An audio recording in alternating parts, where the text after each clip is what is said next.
नमस्कार दोस्तों, साप्ताहिकी विद सोनाली में आपका स्वागत है। यह चैनल करंट अफेयर्स के लिए है जो किसी भी परीक्षा का एक महत्वपूर्ण हिस्सा होता है। इस चैनल के जरिए कम से कम समय में महत्वपूर्ण जानकारी मिल सकेगी। मैंने पूरे सप्ताह के करंट अफेयर्स एकत्र किए हैं और सभी की आसानी के लिए उन्हें राष्ट्रीय, अंतर्राष्ट्रीय, विज्ञान और प्रौद्योगिकी, खेल आदि जैसे सेगमेंट में बांट रखा है। इसके अलावा सभी को समझने में आसानी के लिए कंटेंट हिंदी और अंग्रेजी दोनों में है। आपको समाचारों में लोगों या स्थानों के बारे में कुछ महत्वपूर्ण और दुर्लभ जानकारी मिलेगी। तो दोस्तों, वीडियो देखें और यदि आपको वीडियो पसंद है तो कृपया लाइक करें और चैनल को सब्सक्राइब करें। अब आपको अपनी तैयारी में करंट अफेयर्स भाग के बारे में चिंता करने की आवश्यकता नहीं है। बस इस वीडियो को देखें और आप पूरे सप्ताह के करंट अफेयर्स के बारे में अपडेटेड रहेंगे। तो दोस्तों, चलो शुरू करते हैं। करंट अफेयर्स 31 जुलाई से 5 अगस्त 2023 तक। सर्वप्रथम नेशनल यानी कि राष्ट्रीय। विपक्षी गठबंधन Indian national developmental inclusive alliance यानी कि इंडिया के 21 सांसदों ने मणिपुर के राज्यपाल अनुसुईया उइके से मुलाकात की और मई में राज्य में हुई हिंसा से संबंधित एक ज्ञापन सौंपा।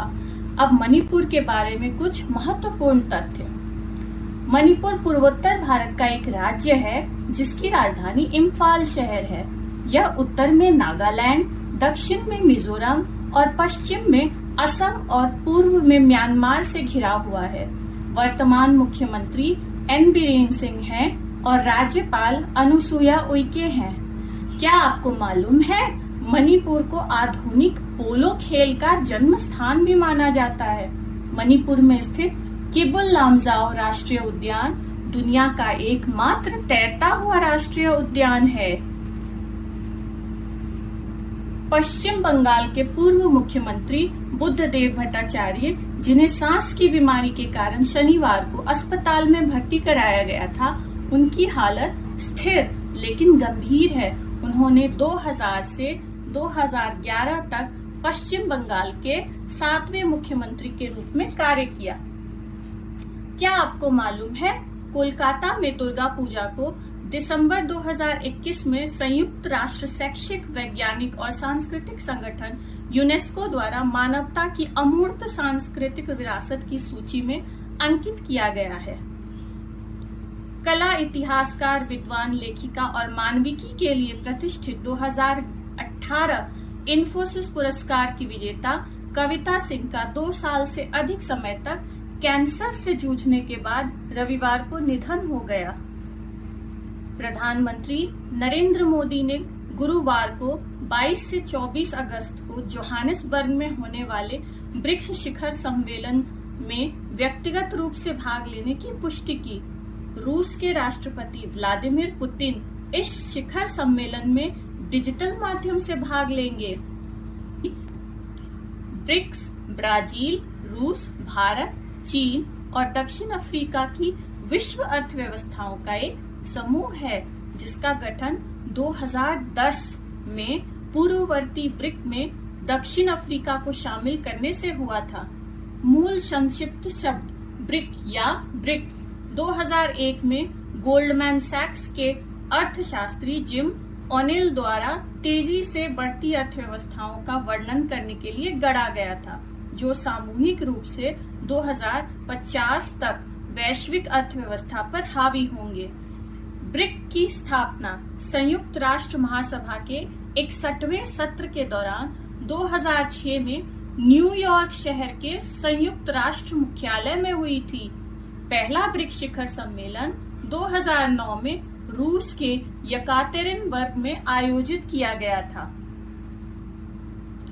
तमिलनाडु के 3 प्रसिद्ध उत्पादों जदेरी नामकट्टी, कन्याकुमारी मट्टी केला, चेडी बूटा साड़ी को सोमवार को भौगोलिक संकेतक रजिस्ट्री द्वारा जीआई टैग दिया गया। राजस्थान की नाथ द्वारा पिछवाई पेंटिंग, कश्मीर के मुश्क बुद्जी चावल, बिहार के मार्चा चावल, जम्मू कश्मीर के राजौरी चिकरी वुडक्राफ्ट, गोवा के अक्सेची वाइंगिम, अगासैम बैंगन भी बोलते हैं इसको, और गोवा की सब्जी फसल ओकरा के नाम से भी जाने जाने वाली सतशिरो भेंडो या सतशिरांचो भेंडो को भी जीआई टैग मिला है। राजस्थान सरकार ने शुक्रवार को 17 जिलों के गठन की घोषणा की, जिसमें जयपुर और जोधपुर से अलग होकर बनाए गए 2 जिले शामिल हैं, जिससे राज्य में जिलों की संख्या 33 से बढ़कर 50 हो गई है। राजस्थान के बारे में कुछ महत्वपूर्ण तथ्य। क्षेत्रफल की दृष्टि से राजस्थान भारत का सबसे बड़ा राज्य है। इसमें रियासतों के 22 राज्य शामिल हैं, जो 30 मार्च 1949 को एक सामान्य नाम राजस्थान के तहत गठित थे। राजस्थान में कालीबंगन, दृशद्वती और सरस्वती नदियों के संगम के बगल में स्थित है, जिसमें सिंधु घाटी सभ्यता के खंडहर हैं, जो प्रागैतिहासिक और पूर्व मौर्य काल के दौरान इस क्षेत्र में बसे थे। कालीबंगन की भूमि को दुनिया के सबसे पुराने प्रमाणित हल के मैदान के रूप में प्रतिष्ठित किया जाता है। अब कुछ अंतरराष्ट्रीय यानी कि इंटरनेशनल। डोगसुरी तूफान ने उत्तरी चीन में भारी नुकसान पहुंचाया है। डोगसुरी दक्षिण कोरिया द्वारा दिया गया नाम है और इसका मतलब चील है। इस तूफान का उद्गम स्थल प्रशांत महासागर है। तूफान खानून ने जापान में बड़े पैमाने पर नुकसान पहुंचाया है। थाई भाषा में खानून का मतलब कटहल होता है।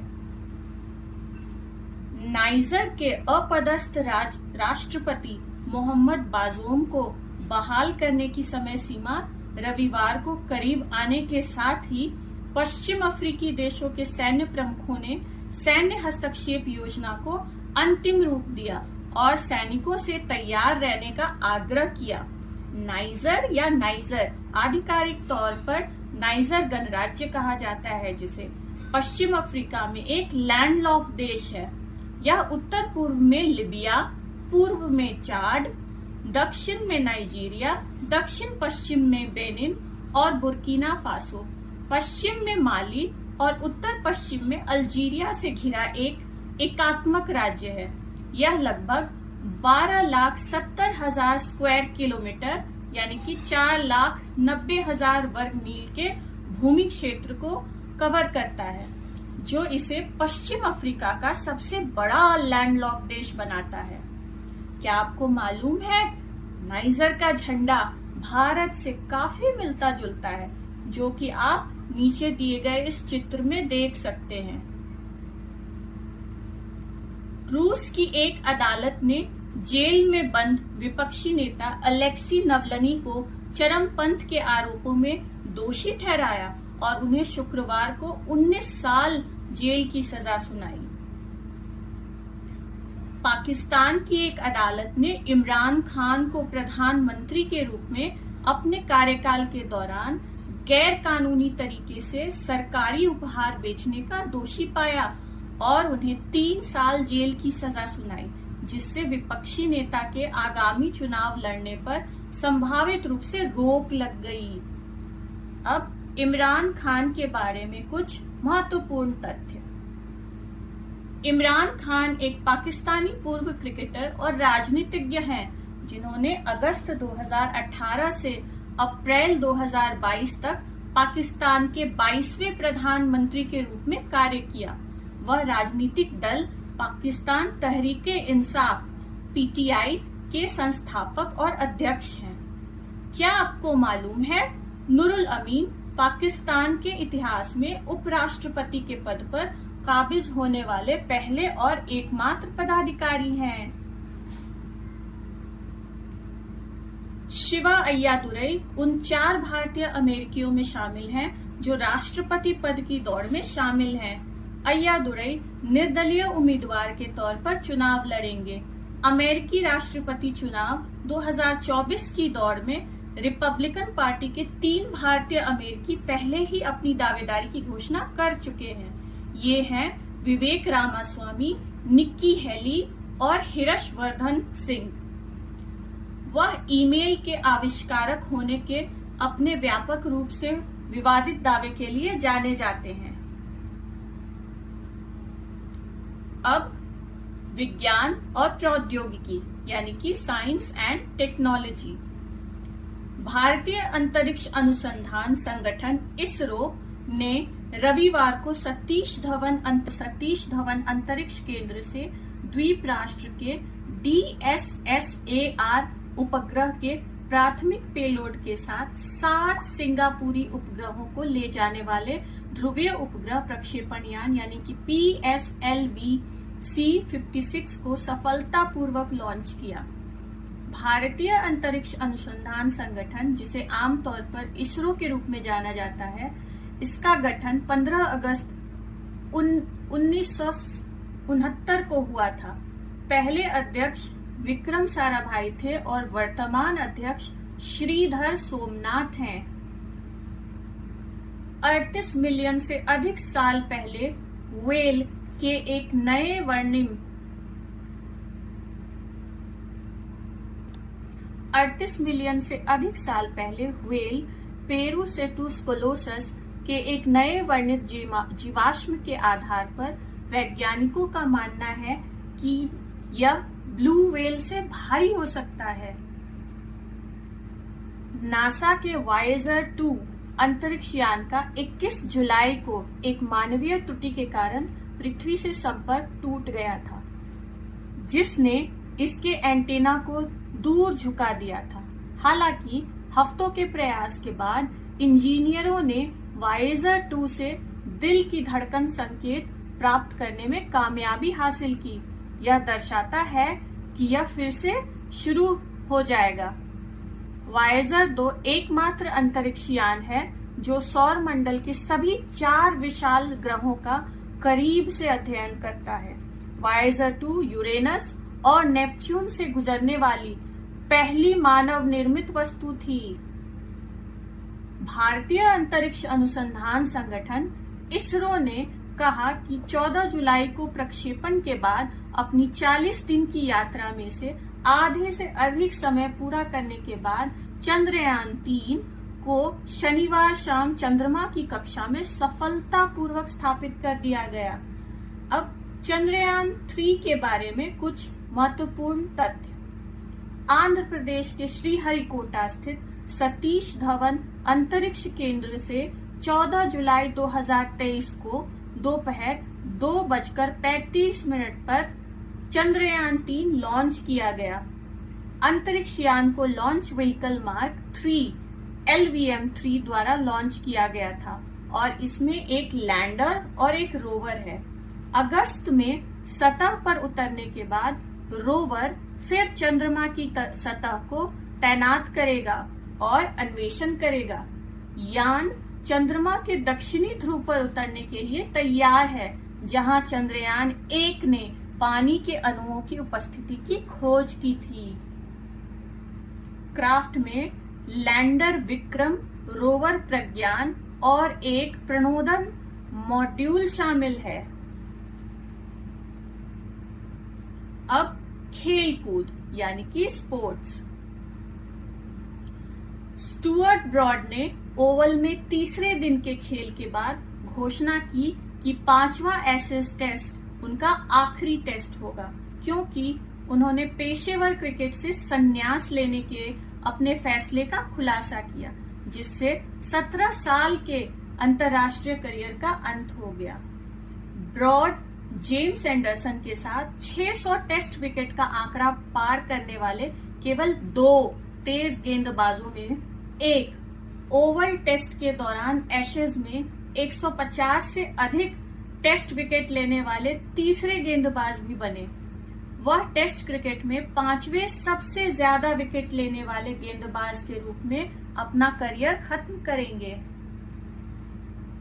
मौजूदा फार्मूला 1 चैंपियन मैक्स वेरस्टैपेन ने रविवार को बेल्जियम ग्रां प्री में जोरदार जीत दर्ज की, जो कि लगातार 8वीं जीत और जबरदस्त प्रभावशाली सीजन की कुल मिलाकर 10वीं जीत है।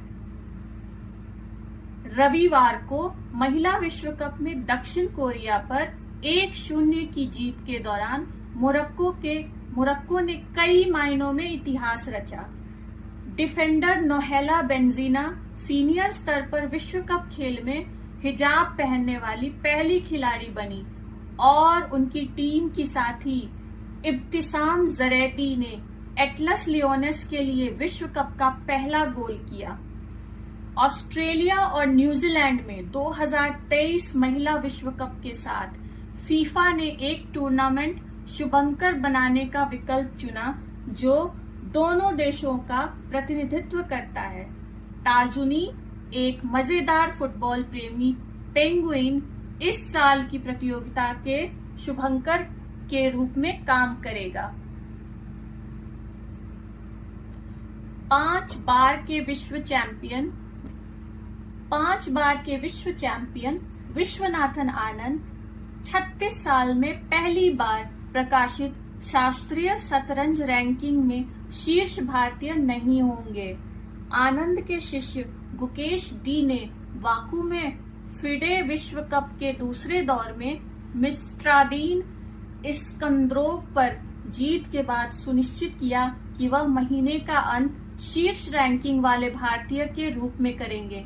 पेंटाला हरिकृष्णा, जो 2016 में लाइव रेटिंग में आनंद से आगे निकल गए थे, यह उपलब्धि हासिल करने वाले अन्य भारतीय हैं। ज्योति सुरेखा वेन्नम, अदिति स्वामी और परनीत कौर की भारतीय महिला कंपाउंड टीम ने फाइनल में मेक्सिको को 235-229 से हराकर 2023 बर्लिन विश्व तीरंदाजी चैंपियनशिप में स्वर्ण पदक जीता। इस प्रक्रिया में तीनों विश्व चैंपियन का टैग हासिल करने वाली पहली भारतीय महिला कंपाउंड टीम बन गई। Asian champions trophy Chennai 2023 hockey tournament का आयोजन 3 से 12 अगस्त तक mayor Radha Krishnan hockey stadium में किया जा रहा है। भारत, चीन, पाकिस्तान, मलेशिया, जापान और कोरिया प्रतिस्पर्धी हैं। जापान मौजूदा चैंपियन है। बोमन हाथी शुभंकर है। राजस्थान के मुख्यमंत्री अशोक गहलोत ने शनिवार को जयपुर के सवाई मानसिंह स्टेडियम में राजीव गांधी ग्रामीण और शहरी ओलंपिक खेल प्रतियोगिता का उद्घाटन करते हुए कहा कि खेलों में भाग लेने के लिए रिकॉर्ड 58 लाख लोगों ने पंजीकरण कराया है। तो दोस्तों, वीडियो अच्छा लगा हो तो लाइक और शेयर करें। करंट अफेयर्स के रोचक और महत्वपूर्ण जानकारी प्राप्त करने के लिए चैनल को जरूर सब्सक्राइब करें। Thank you.